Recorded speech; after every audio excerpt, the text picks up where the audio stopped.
Welcome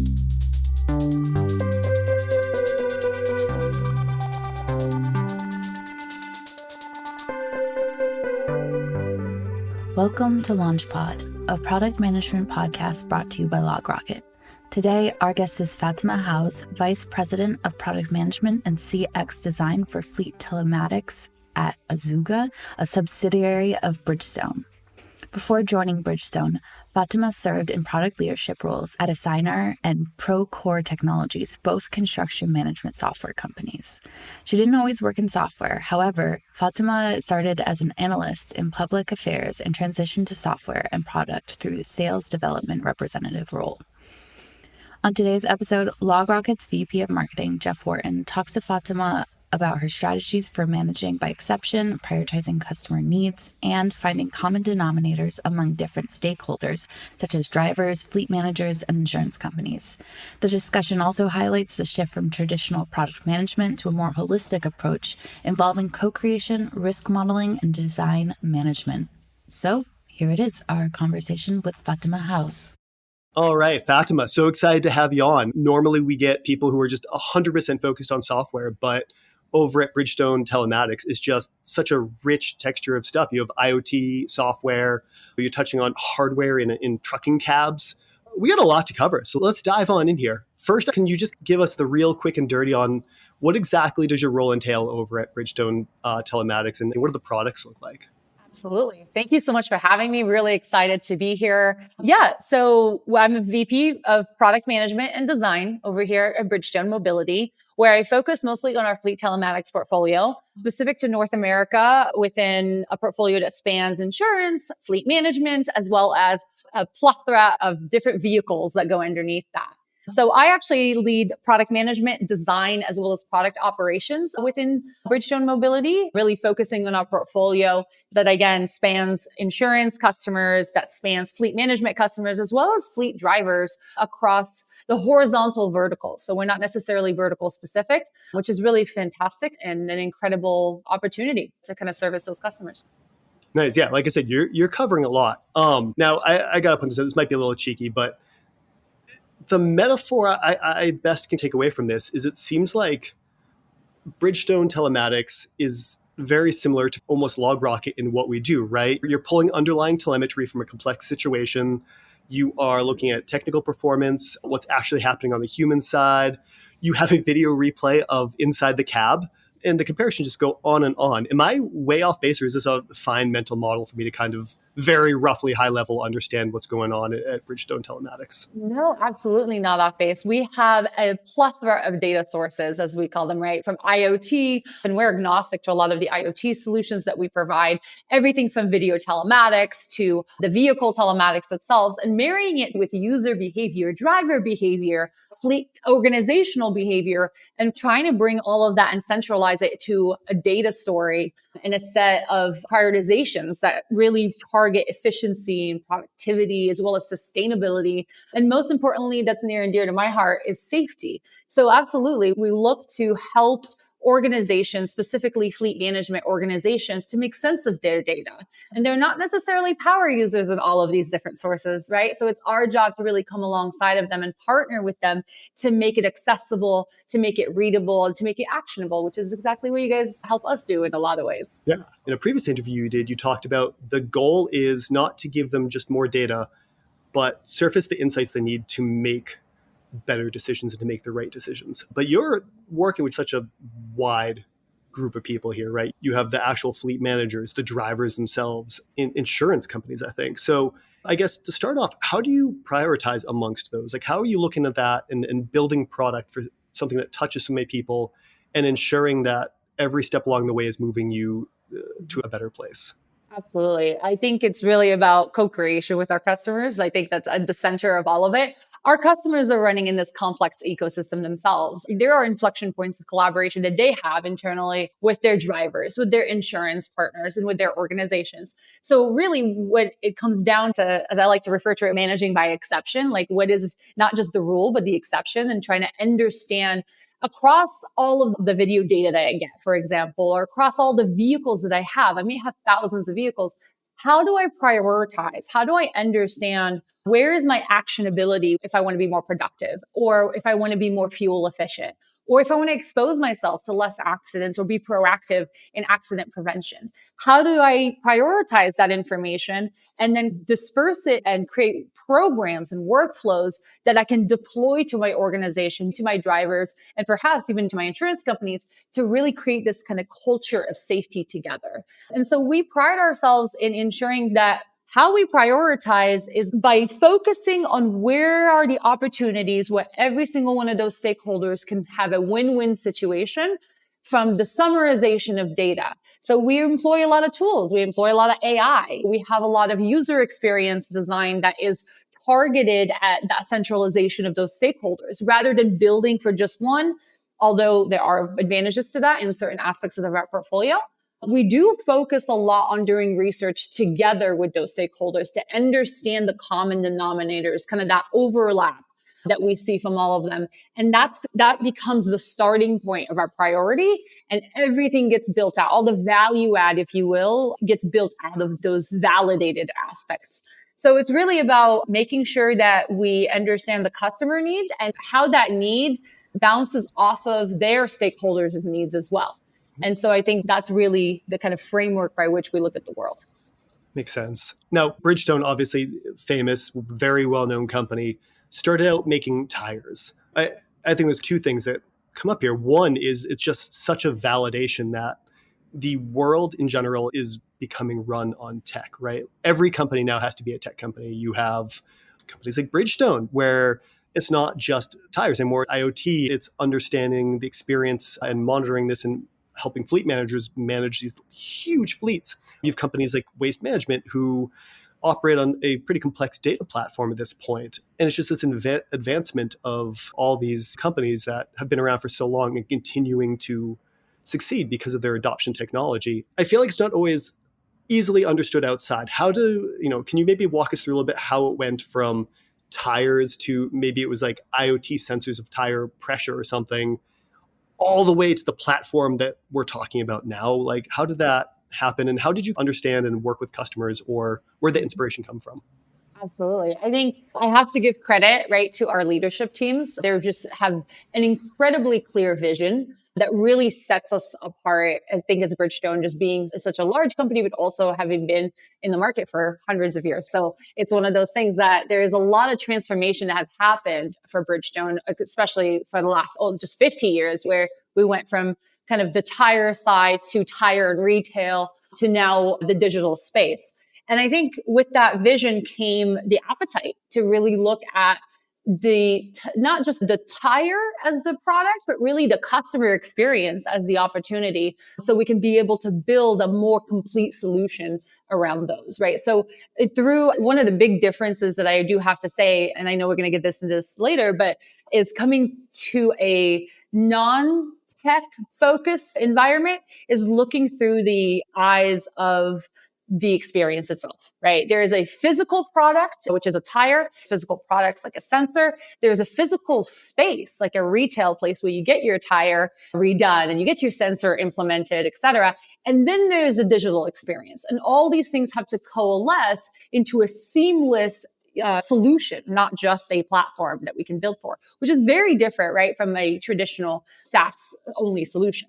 So it really was that kind of combination of a crisp vision from our CEO all the way down to investing in the right aspects of technology and doing it iteratively as well, right? Not going full on and saying, we're now a digital company, but rather, how do we take the best aspects of Bridgestone and the best inflection points of value and then extend that over to a digital experience as well and kind of make one work for the other.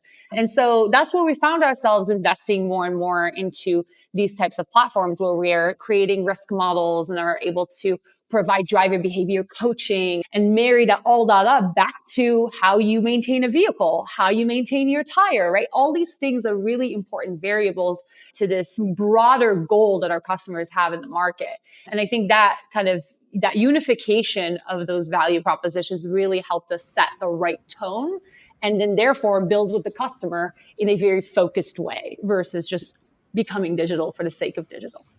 Yeah. And we've spoken on this show to several people who've undergone, I'll be honest, maybe not similar digital transformations, because I think Bridgestone's is fairly unique, but similar in that they went from being very, very physical, like you said, in reality, to existing in the digital world. Things like restaurants over the pandemic moved to being very digital ordering and just takeout, things like that. I will say the one thing I've noticed across all of them is the ones that were really successful were the ones where leadership had a clear vision and were able to work that down, and there was alignment that was able to be filtered through to everyone. So what I'm curious here is, obviously your leadership had a great vision for this. It's taken a long way, but that doesn't go anywhere without kind of that next level down. On your team, how are you all set up to drive this kind of alignment? But even maybe more interestingly, how do you goal or how do you drive alignment? Do you work on like a jobs to be done framework? Are there North Star KPIs, maybe a mix of all those things? What's that build look like? Absolutely. I think you're absolutely correct. Vision may tell us, and it's extremely important, but it tells us of what the future could look like once we've realized who we want to be for the customer and for the market. And the mission, which is what my team had to translate that into, right? Like, how do we translate this company's very crisp vision, but also 10-year forward, 15-year forward into something that's a product strategy? And there is this kind of in between where we have to describe what's our commitment to that vision, which is what we define internally as a mission. And with that, we've been able to crystallize that commitment into a product strategy, right? So there's the company strategy, but it has to be complemented by a product strategy. And sometimes even in my own career, we've had to discuss what is the difference? Because there is a difference. And I think it became even more clear coming into a more traditional setting like at Bridgestone, where we really had to lean on that product strategy to translate what we needed to get done. And so with that, a couple of years ago, I really took the team into a restructure. So after defining a product strategy kind of pillar across the opportunities, we wanted to restructure our teams to value streams. And definitely, what is a value stream can mean many things, right? We decided that for us, a value stream is going to describe a sub-market problem. It's going to describe a customer. So your customer, if you're in fleet operations, is going to be different than your customer if you're in fleet safety. So that way, end-to-end ownership of that customer. And then with that comes the jobs to be done. So I'm glad you mentioned that, because that is something we emphasize a lot here, of really describing what are the jobs that these customers and their organization have to do. What goals are they trying to accomplish within the organization, even if they are in a subset, right? So that's how we divided the concerns. I always say separate concerns into more of a focused way to address those customer problems. And that helped us really realize, okay, we have this division, we have our commitment as a company. We now have a product strategy that is defined by our investment areas. And I think an inspiration I always go back to is Gibson, who was a VP of Netflix, I think back in 2005 and 2006. And he has a phenomenal product strategy framework where it really talks about the alignment of here's your investment, here is your tactics, right? That you're going to describe. And here is the metric, the North Star that you're going to measure the impact of those tactics with. And those tactics become your roadmap items that you can then prioritize. And I found that to be really helpful in upskilling teams and developing product teams to really think a different way than maybe traditionally they would, which is more on digital app. They start with the app, they start with the design, rather than starting with the market, the customer, and the jobs to be done. So can you maybe just walk us through on that team? You said it's broken up into kind of value area. What does the team look like? What is the breakdown under you there? Yeah. And across, so it's fairly new for some of these things as well, which is super exciting because we're already seeing results from it. So product management historically was just an extension of engineering. It wasn't a very well-defined discipline. It was more of product delivery management than it was about true product strategy. So how we did it is we started to divide the world into product operations, which is going to be all of the infrastructure that supports our proper product management frameworks, our product managers, which we actually have two disciplines, the growth product management and as well as the product management delivery. So we continued that thread because that is what was familiar. And so then we optimized that so that one focuses on product market fit for their domain and one focuses on growth for their domain. So it allows us to focus on keep the customer engaged, keep retention top of mind, but also where are the expansion opportunities? What's the workflow look like if we go into this submarket or that submarket? So we're very close to our channels, our go-to-market channels on that. And then last but not least is our design management. So we do separate design so that, again, because historically we didn't have design and it was embedded in products, it didn't have a seat at the table. So we've really created a CX organization, and that is different than I would have done in the past because, again, like we talked about, Bridgestone, there's a lot of complexities. So when we think about CX, we have to think about when somebody opens a package, right? What does that experience feel like when they get their OBD devices or their cameras? When someone is installing those into the vehicle, what does that look like in conjunction with their mobile onboarding? So it's a very, very specific set of skills that we'd have to hire for. And so we called it the CX organization, which supports product design as well. So that's the organization hierarchy. And then we organized those different functions into domain expertise. So the domains are described by the revenue of our portfolio. So we have our customers who come in just for GPS and fleet operations. They just need to track. And that by itself has a huge amount of sustainability implications, productivity implications, and efficiency implications. So we have a set of folks that are just dedicated to those jobs to be done. We have fleet safety, which is everything to do with how do you upskill your safety programming? How do you incorporate everything from your operations and then feed it into a new wave of driver behavior? And last but not least is really making it a complete solution around platforms such as reporting, AI, machine learning. So there's a lot going on for us there to help upskill our drivers, upskill our fleet ops teams and fleet managers so that they have the right data at the right time. Wow. So basically you're aligning those teams up and through the revenue derived from different product sets within the more macro telematics set. Does that mean you have, you're working with engineers, so your product managers, for instance, are working both with people developing software and UIs, but as well as hardware and stuff like that too? Yeah. So we have a hardware team, and that's the part of our platform team, as we like to say, because it's a data team. It's not just the hardware, right? But 100%, we work to create platforms that are specific to creating agnostic approaches to our connecting points. So we work with things like OEMs. So it's not just GPS providers, but OEM connections are a really big investment for us that we found great success in, but also just an incredible experience for our customers. We work with video telematics. So there's a lot of hardware, which in turn has a lot of firmware implications as well. So that we have expertise that are product managing that alongside of and together they really work with the individual domain leaders to ensure that the latest and greatest technology is available to them to productize for our customers. Now, previous to Bridgestone, I think you were at Procore for a little bit, right? So looking at Procore is, I think even some would think maybe not even the completely traditional SaaS model because it's on tablets, it's on-prem in a lot of construction sites, but it's software through and through for the most part. How did coming to Bridgestone differ from some of those past roles where you had just such a wider breadth of kind of things you had to worry about?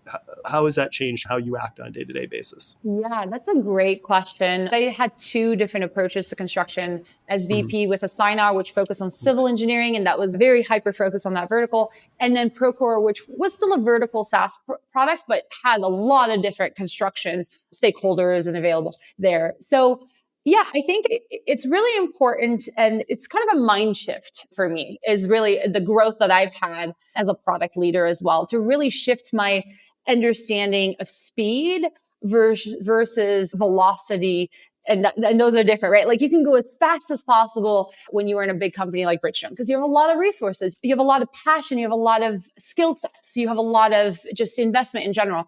But when it comes to velocity, which is the rate of change, right? So how do we change and pivot? That is more unique to a place like Procore, and as well as Assigna, which was even more of a startup. Procore is a little bit more established there, even though we founded a lot of aspects to it as well. But yeah, it's a different mind shift to adjust to the culture of work, right? So how do you solve problems? How do you make decisions? That's a really critical part that I really believe as product leaders is an important problem to prioritize, is really looking through decision-making frameworks within an organization and optimizing your team to align with that so that you can expedite those decisions.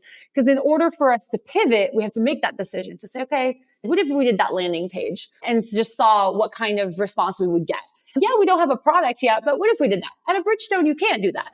Pre-IPO at Procore, we could do that. We could experiment. We could have a lot of different ways of having conversations with the market that felt a lot more fluid and felt more like with a lot of velocity. Versus here, where we have the speed, but we have to be very methodical about our velocity and our rate of change there. It was interesting. It's a little off topic, but it popped to mind. Recently on the show, we ended up talking about MVPs and how they're in a lot of cases going away, or people. There's a minimum viable product is maybe a little misunderstood, because really nowadays there's just such high expectation digital experiences that what is minimal is really not that minimal anymore. Do you find that being a company kind of the size of Bridgestone that maybe you have to think harder about what you're going to MVP or what that line of minimal kind of looks like? Or what's your thought on kind of MVPs in general at this point? No, I think that's a great question, because it goes into this, I think, a bigger, broader product question and product leadership question around expansion, right? MVPs are a little bit more defined, if you will, quote unquote, when you are doing greenfield, right? When you're a startup and you're starting from scratch, and there's its own challenges, but it is truly something you can work with. Whereas within the Bridgestone context, absolutely, and especially within Azuga, we have a large customer base. How do we ensure that we meet the same standard of quality that a customer would expect from the base product? And I think that's the part where we lose sight, is that the base expectations, like you were just saying, change based on their exposure, based on what they're familiar with. So if you're working within and we ran into this honestly within construction as well in Procore, because as we saw the industry change with us rapidly, which was super exciting, we also saw them adopt Slack, right? We saw them adopt Google Drive, and all of a sudden their idea of what isn't the minimal does change, or speed of search, like little things that may be overlooked, but are really critical in our definition. So I think it's really about going back to value.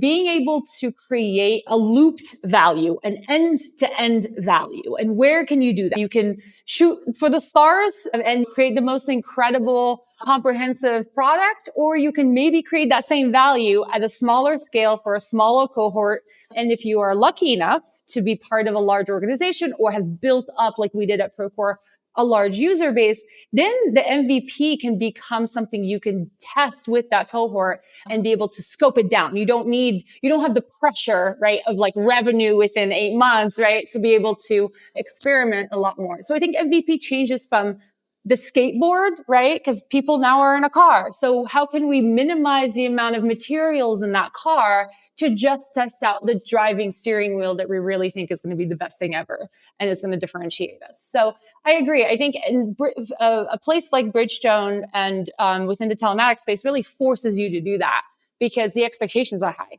and the implications are high.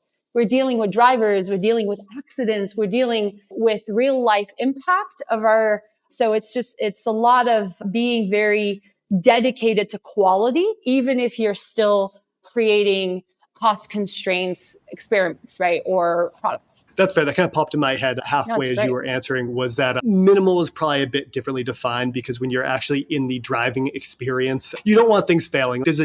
Failure means a lot worse things at times. So it's all in relativity to the experience that's expected, how much they've been exposed to. So I love that kind of framework of it. It's a relativistic way of looking at it, and what's minimal somewhere is probably not minimal elsewhere. To go back to the thread that we were on, though, the product team now over at Azuga, are you guys under engineering, or is product management its own thing now? Where does that sit?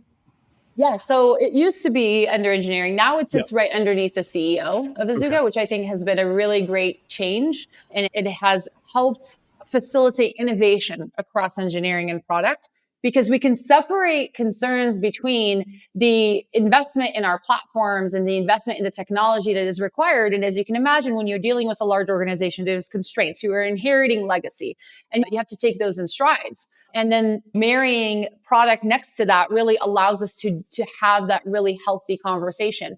And back to the conversation we were just having earlier of that crisp vision and creating that mission, right? We didn't create it in silo. We were able to create it together. That change really helped us be a lot more direct and focused in how we do the work and how we organize the operations of the work. Because it is different to be an engineer than it is to be in product, even though we're attached at the hip as it should be.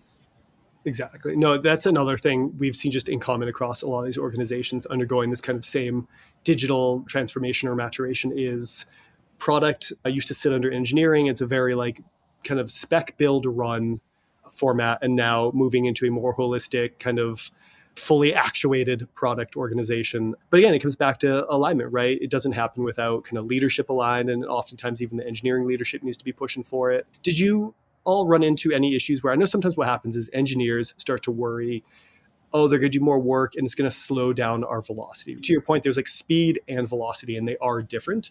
But did you run into any problems where people were worried about that velocity being messed up, or were people pretty on board with this move? Yes, I think both, right? Some people were saying, well, our speed as an engineering team is already difficult to manage with multiple priorities that we may or may not be able to prioritize. So from the prioritization perspective, and we leaned on that problem first to say, okay, what are your top common challenges when dealing with your organization? Where are you feeling the pain or the lack of representation? So, because at the end of the day, at least from my perspective, I see myself as a leader who advocates for the customer and for our development, right? Because those are the two that need to come together to create really beautiful experiences. And so we really leaned on the areas that they found challenges with. But you're absolutely right. There was also, we will slow down. There'll be process, right? It's bureaucratic. And those are valid concerns. And so we really leaned on, while we help you solve this prioritization problem, how about we come together to help each other understand, given our level of like the size of the team and the size of the investments, et cetera, what kind of operational governance do we need to put into place to ensure the success of our developers and ensure the success of our customers? So I think when we approached it that way, it really helped us a ton. And I preach this a lot in the transition, because org transitions are always really difficult and they're really hard, is like, our job is to earn your trust. Our job isn't to ask for it. It is to earn your trust. And so I think having that foundational principle, if you will, really helped us with the transition, even though they were concerns. And they were valid concerns, right? Because we did slow down in certain areas and we had to make that transparent, because some of the things needed to be slowed down in order for us to meet the quality standards of our customers. Yeah, that makes total sense. And we've now gone through, and the team's broken up into kind of value driving areas. And there's quite a few. So I guess within that, how are you managing that constant communication with stakeholders for each one, right? Say fleet managers, for instance. How does that team gather feedback? How do they work with those stakeholders? And how are they prioritizing that feedback and understanding what prioritizes a new roadmap area versus what is you need to take it in and understand it, and maybe you put it away for another quarter? Yeah, no, that's a great question. So I think the communication, I'll take that in twofold, right? Communication versus prioritization. I'll start with prioritization and then to communication. We have two parallel paths of prioritization. There is roadmap prioritization, and then there is opportunity prioritization. And those two are distinct. Opportunity prioritizations allow us to expand. They allow us to take some risk. They allow us to be looking at market research and maybe some of our customers that may give us a signal of some inflection workflow that we would like to invest in. And those become more of strategic discussions of goes, no goes. Is the potential revenue there? How do we test a potential pricing model for this possible idea? So there's a lot of that. And we go through that, I would say, twice a year, right? So we don't do those as often because it's very disruptive to be looking at those massive investments all the time. And they really do demand additional resources in a lot of ways, or redirection. The other side of prioritization, we try to keep it very simple, given just the scale of our team and the global scale of our team, into a RICE methodology. So we look at, within the opportunities we're already invested in, what is our strategy of growing, retaining customers, acquiring new customers, expanding into different areas within that opportunity? And so for there, we look at our reach, we look at our impact, we look at our confidence and effort, et cetera. So that allows us to really be prioritizing on a quarterly basis. So all that coalesces to a communication strategy, which our product ops team is incredible. They do a lot of work to help us really facilitate these, which we try to keep it simple in terms of we have our quarterly product strategy, which is reviewed by our CEO, our VPs, our revenue VPs, right? So it's truly an executive stakeholder discussion. And then twice within that quarter, we have roadmap reviews. So this is more with the product council, which is representatives of individual functions like CSMs, sales engineers, as well as our executives to say, here in the detail of our roadmap, here's what we're looking to do.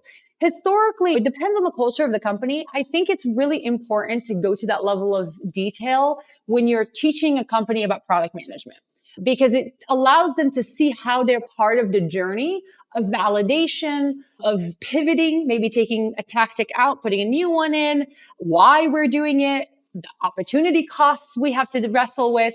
So it's a way for us to really help educate while doing our jobs so that people are informed, but they're also getting trained on how to think, which is the big goal and objective of product leadership, is really teaching the organization and specifically the product teams how to think better to serve our customers in our market. Yeah, no, that makes total sense. It's interesting. We work in a similar way where even here, we're not a product team. I lead our marketing org, but in many ways, product thinking has permeated so many other pieces of the business, right? Like when we look at how we're going to run, we set an annual roadmap of kind of the big things what we need to accomplish. And we break it down by quarter of what are the ways we need to get there. And then within the month, it's what are we going to do? And we do it publicly. So it makes people look at trade-offs, and we can do this or that, but we can't do both. Let's understand why we're doing them and how they're going to get us to this big picture. And it's an important exercise. It takes time. And some people think maybe it slows down speed and velocity, but it's been interesting. Consistently, when people come on, you see them pushing back and saying, why are we spending time doing this? Why are we slowing ourselves down? And a year later, you consistently hear, I've gotten more done in the past year and it had more impact than in 3 years at my previous company. So I think bureaucracy is important at some level, right? It is. It's only bureaucracy if it stops you from making a decision. Yeah, that's right? good. Bureaucracy is the wrong word. Yeah, it's okay, but it is seen and perceived as such, which is, I think, a valid criticism of it, right? If the process of communication and the process of describing your exact tactics of how you're going to realize this grand 10-year vision allows you to say, I don't have to go through 50 different ways to make this decision. I already have everybody aligned and understanding what I'm trying to do. And that's my biggest goal as a leader, is to ensure that my team is autonomous in decision-making at the right levels, of course. And so it allowed us to do that. And we've seen the results of that. And it's been fantastic to see the team also embrace it. Like you said, a year later, looking back, and they go, oh, wow, I have a lot to show, and excited to present and advocate for myself and the team, right? I always joke with my team, we need as little process as possible and not an inch less, but you also need as much process as you need to get it done and not an iota more, right? There's a very fine line where you kind of have chaos, real good execution, and you're then into the world of bureaucracy, right? The fine tightrope.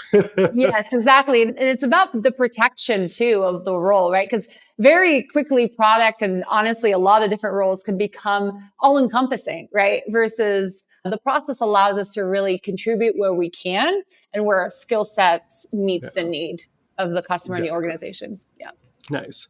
I want to make sure we have time to hit this. You are dealing with externally a lot of different groups that maybe operate closely or maybe more distantly, but are still related very importantly. Between, you have the actual drivers, you have fleet management, you have insurance. They're all tied together, and the value of them being able to operate cohesively is vital to, in a lot of cases, these are things like shipping that drives our country. So it's hugely vital they operate well, but there's still kind of places where maybe they're at odds or there's a push-pull relationship.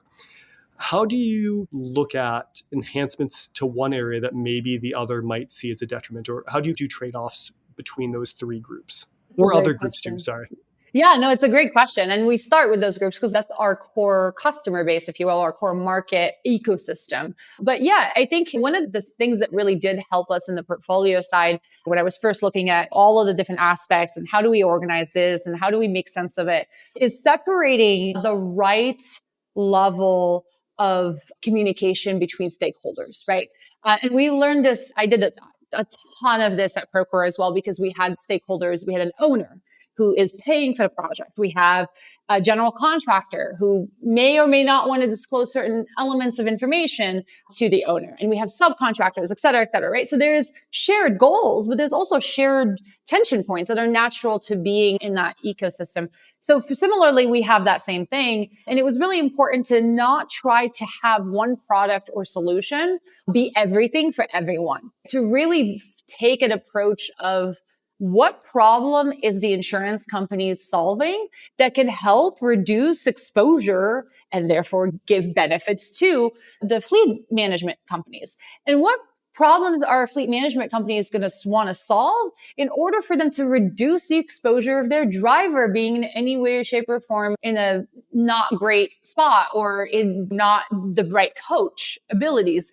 And then what can the driver benefit from coaching and knowing how to drive better and knowing where their behavior is risky for their lives? So when we started to look at these things as distinct places where we can find win jobs that they're all doing, jobs to be done, right? Like that they're all doing, we started to realize the exposure. Like that is where there is a win, and a safety culture where the insurance companies want less accidents. They don't want more, right? The driver wants less accidents, right? That's a natural thing. The fleet want less. So and we would have those conversations with the insurance companies, with the fleet management and the drivers in the same room. So that was another way that we validated these things, is to have that strategic conversation with a fleet manager that was saying, hey, I have a pretty good relationship with my insurance company. I'd love to have a conversation on how we can use this data.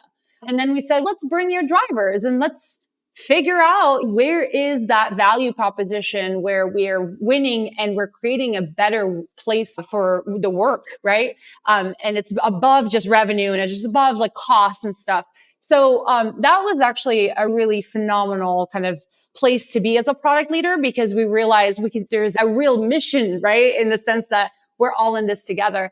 And then that coalesced into two platforms, one that's very specific to an insurance company that allows them to do the work that they need to do, and one that's very specific to fleet managers, and an app that's specific to drivers. But in each one of those things, we're not building 3 times, right? Like we're really just using the data in a way that exposes the right level of insight for the jobs that they're looking to do.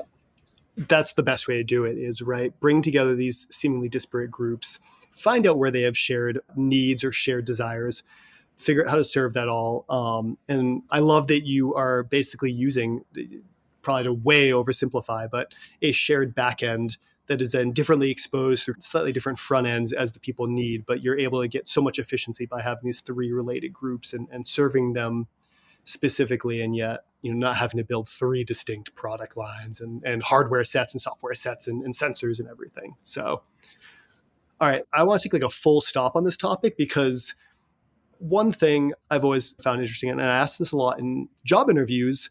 We're interviewing SDRs right now, and I always ask everyone, like, why are you going into B2B tech sales? That's not what you want to be when you were 5. But like, tires, let's even ignore when you were 5, but the beginning of your career, did you ever look at it and go, I'm going to work in tires? No, I cannot say that I've said this to my folks over here at Azuga as well as Bridgestone. Yeah. Wow, I have so much more knowledge of tires than I ever thought I would. And I'm so grateful for it. Yeah. I feel like I need to start some community campaign on that. Here's why tires is so important for your driving. It was not in the plan. If there was one at all, it's not in the plan. I think product management, I love it because it's such a dynamic and complex space, right? And the ways by which you enter into it is not already written, right? And there's no syllabus to getting you here. And I find that really matched my curiosity as a person, right? Like I'm somebody who really enjoys facilitation of solutions in general. I enjoy dynamic problems, and tires are a massively dynamic problem. But I used to get that same feedback on construction. Like, why construction? How did you get here?